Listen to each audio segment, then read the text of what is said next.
Pokoknya ikuti kata hati saya. Iya loh, kata hatimu kalau pas beres, kalau enggak beres. Ya kan? Wong kadang-kadang kata hatimu itu disetir oleh hasratmu. Hasrat kebinatangan, hasrat untuk berkuasa kayak katanya Nietzsche dan macam-macam, sehingga produknya jadi jelek. Oke, malam ini kita ketemu beliau, Immanuel Kant. Gagasan-gagasan etiknya agak dekat dengan etika agama, meskipun dia tidak pakai idiom-idiom agama. Jadi tidak masalah, meskipun namanya juga sangat barat itu, Immanuel Kant. Harusnya diganti sopolah Imaduddin Khan gitu, rotok. Ben rotok Islam ya. Oke, ini tokoh besar filsafat barat modern. Posisinya kalau kayak Socrates kalau di Yunani, mungkin kayak Ibn Rus kalau di Islam. Salah satu tokoh kunci bagi teman-teman yang belajar filsafat barat, tidak boleh melewatkan Immanuel Kant. Mengungkapkan segala rahasia diri dengan kebaikan merupakan tindakan yang penuh integritas dan keberanian. Kejujuran dalam berbagai aspek pribadi tidak hanya memperkuat hubungan interpersonal, tetapi juga menciptakan dasar kepercayaan yang kokoh. Proses ini mencerminkan penerimaan diri dan dorongan untuk tumbuh bersama orang lain melalui pengalaman bersama. Namun, kebijaksanaan tetap diperlukan dalam memilih momen yang tepat dan orang yang dapat diandalkan. Mengingat konsekuensi yang mungkin muncul dari pengungkapan rahasia diri. Dengan demikian, mengungkapkan diri dengan kebaikan dapat menjadi jalan untuk memperdalam suatu hubungan, meningkatkan pemahaman bersama, membangun fondasi kepercayaan yang akan langgeng. Walaupun kejujuran dalam berbagai rahasia memiliki manfaat yang besar, yaitu penting untuk diingat bahwa pengungkapan haruslah dengan bijaksana, memilih konteks yang tepat dan memahami potensi dampaknya adalah dengan langkah penting menjaga keseimbangan antara kejujuran dan kehati-hatian. Dengan pendekatan yang bijak, seseorang dapat menciptakan lingkungan yang mendukung dalam pertumbuhan bersama sambil tetap menjaga integritas diri. Dengan begitu, mengungkapkan rahasia diri dengan kebaikan dapat menjadi upaya bermakna dalam membangun hubungan yang sehat dan penuh kepercayaan. Jadi butuh tips and triknya, butuh strategi-strategi. Meskipun kamu mungkin bahasa Inggrismu lancar, mau tes TOEFL itu ya sinau sik. Karena nggak mesti lulus. Hidup dan akhlak itu begitu. Ngerti semua teori akhlak, bahkan kamu ngerti mana baik, mana buruk, tidak jaminan pilihanmu pas. Butuh tips and trick. Maka kita perlu belajar filsafat moral. Apalagi yang namanya manusia itu punya karakter, kalau bahasa Inggrisnya dual inclination. Jadi punya kecenderungan mendua. Jadi jahat ya bisa, jadi baik ya bisa. Potensi itu memang dua-duanya diberikan oleh Allah pada kita. Kita disuruh milih. Satu-satunya makhluk ciptanya Allah yang dikasih beban untuk milih dan dikasih kemampuan milih itu manusia. Jadi jangan dianggap dirimu itu, kan dulu para filosof beberapa berdebat, ada yang anggap aslinya manusia itu baik, ada yang anggap aslinya manusia itu jelek. Kayak di barat ada homo homini lupus, kita dulu belajar Thomas Hobbes. Manusia itu saling memangsa. Tapi sebenarnya memang manusia itu punya dua-duanya. Jadi wong apik ya iso, jadi wong elek ya iso. Ustadz jadi jahat ya iso, kamu jadi ustadz ya iso. Jadi ada potensi, setiap orang ada potensi itu. Maka perlu belajar biar tidak keliru. Jangan-jangan kecenderunganmu ke yang jahat menentukan pilihan-pilihanmu. Kemudian yang baiknya kalah. Atau pinginnya baik tapi jalannya salah, jatuhnya di jahat, kan bisa begitu. Bismillah, mari kita lanjutkan ngaji filsafat kita. Memulai sesi pertama di bulan terakhir tahun 2017.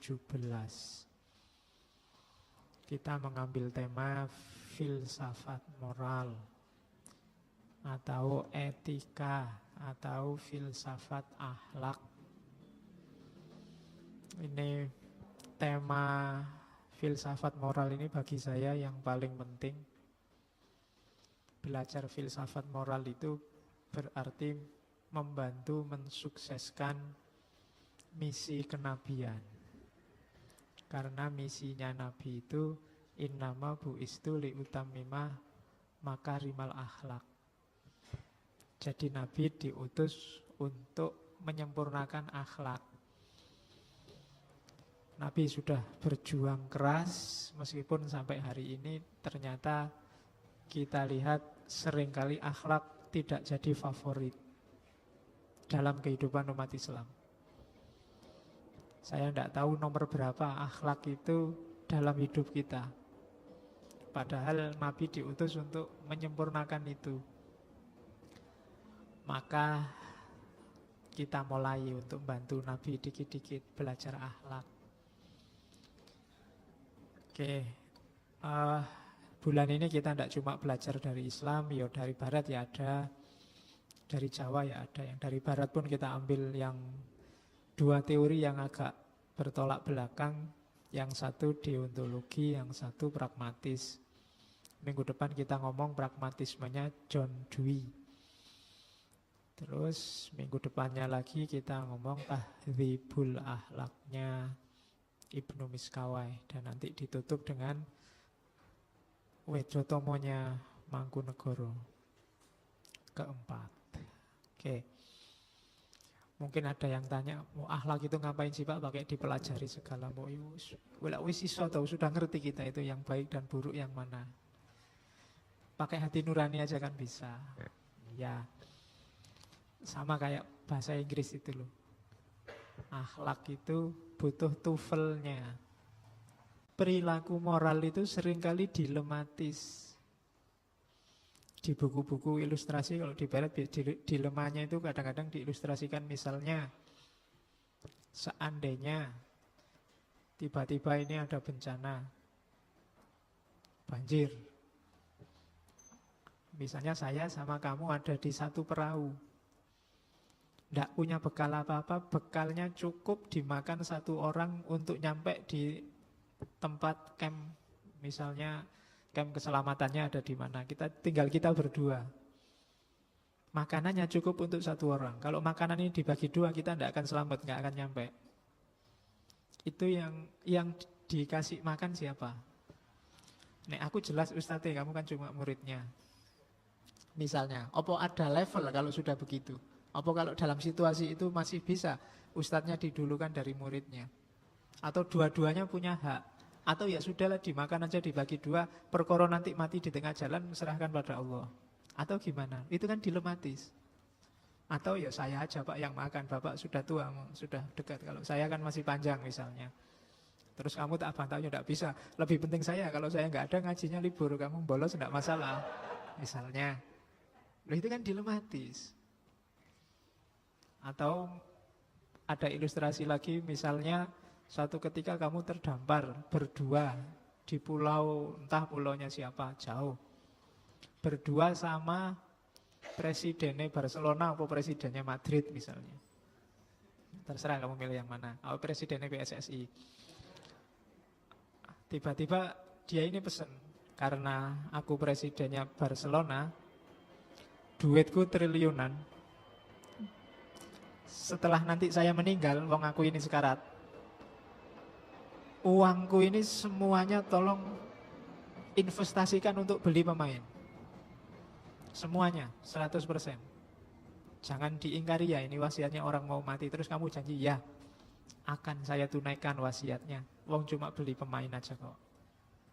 Meninggal beneran, kamu dapat warisan triliunan. Pinginmu duit itu memang kamu amanah, kamu belikan pemain semua. Tapi ini musimnya bencana.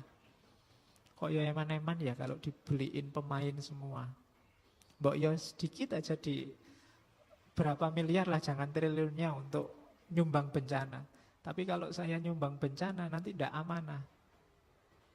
Kalau amanah, ini duit mubadir, nggak ada gunanya, cuma beli pemain. Wong yo bal-balan itu cuma permainan. Itu kan dilema moral. Oh, banyak cerita-cerita dalam hidupmu juga kan sering mengalami dilema moral. Bukan milih baik dan buruk. Kalau milih baik dan buruk ini gampang. Kamu milih sing apik wis beres. Sing susah itu milih baik dan baik. Atau benar dan benar. Itu susah. Hari ini banyak orang pinter konflik. Ustadz sama ustadz konflik, kiai sama kiai konflik. Dan sama-sama benernya.